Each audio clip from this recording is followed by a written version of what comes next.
friends, welcome my channel. Today we are going to learn and write best speech on Bhim Jayanti. So let's start the speech.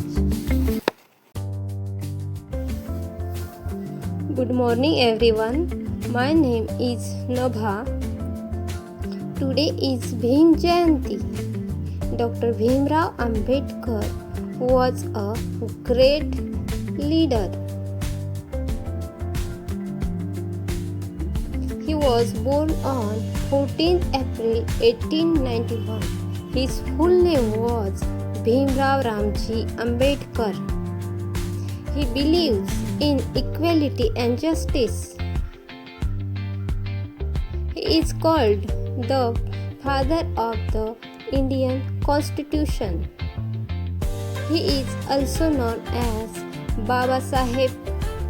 He was the first law minister of India.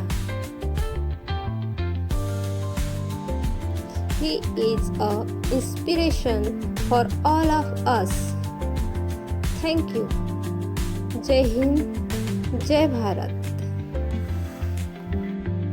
Video आवडला असेल तर like करा, share करा आणि अशाच नवनवीन व्हिडिओसाठी मला सबस्क्राईब करून ठेवा. बेल आयकॉन प्रेस करायला विसरू नका. थँक्यू. Bye bye.